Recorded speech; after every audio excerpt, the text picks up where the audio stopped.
முதலில் பார்க்கக்கூடிய ராசி மேஷம்.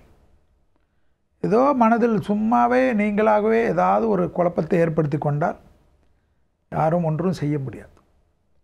குழப்பத்தை உதறுங்கள். ஏன்னா தொழில், உத்தியோகம், வியாபாரம், படிப்பு, பணவரவு, முதலீடுகள் அனுகூலத்தை ஏற்படுத்துகிறது. பிள்ளைகள் விஷயத்தில் கோபதாபம் வேண்டாம். பிள்ளைகளுடைய படிப்பு, தொழில் ரீதியாக மனம் விட்டு பேசுவது நன்மை ஏற்படுத்தி தரும். தொலைதூரத்திலிருந்து நல்ல செய்திகள் வரும்.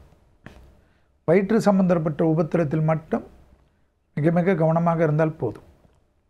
வண்டி வாகனங்கள், ஆடை ஆபரணங்கள், முதலீடுகள், பெரிதாக ரொம்ப நாட்களாக எதிர்பார்த்த பணம் வருவது, சிஸ்டமேட்டிக்காக எல்லா விஷயத்தையும் செய்வது, புது தொழில்களை தொடங்குவது, புது வியாபாரம், புது முதலாளிகளை கிடைப்பது போன்ற நல்ல விஷயங்கள்லாம் நடைபெறுவதும், சுபகாரிய தடைகள் டக்கு டக்குன்னு நிவர்த்தி ஏற்படுவதும் ஆச்சரியத்தக்க முன்னேற்றத்தை தரும்.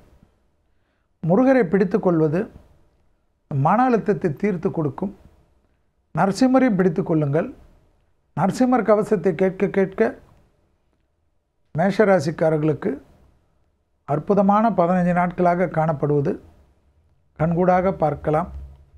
எந்தவித பயணங்கள் வந்தாலும் அது தெய்வீக பயணங்கள் அதிகமாக இருக்கும். குடும்பத்தில் பிள்ளைகள், துணை அல்லது துணைவியாருடன் மனமிட்டு பேசுவதும், அவர்களுக்கு வேண்டிய விஷயத்தை செய்து கொடுப்பதும் ஆத்ம ரீதியாக சந்தோஷத்தை தரும். வியாபாரத்தில் இருந்த சிக்கல்கள் தீர்வது, கூட்டாளிகள் பிரச்சனை தீர்வது, எல்லா விதத்திலும் ஒரு பொறுமை காத்து அற்புதமான விஷயங்களை மேற்கொள்ளக்கூடிய ராசிக்காரர்கள் மேஷ ராசிக்காரர்கள். தாய் வழி உறவு, தந்தை வழி உறவு உங்களை எவ்வளோ உதாசீனப்படுத்தினாலும் இந்த 15 நாட்களுக்குள்ளாக அவர்களே உங்களை தேடி வரக்கூடிய அளவுக்கு உங்களுடைய அனுகூலம் அதிகரிக்கக்கூடிய நல்ல காலகட்டம்.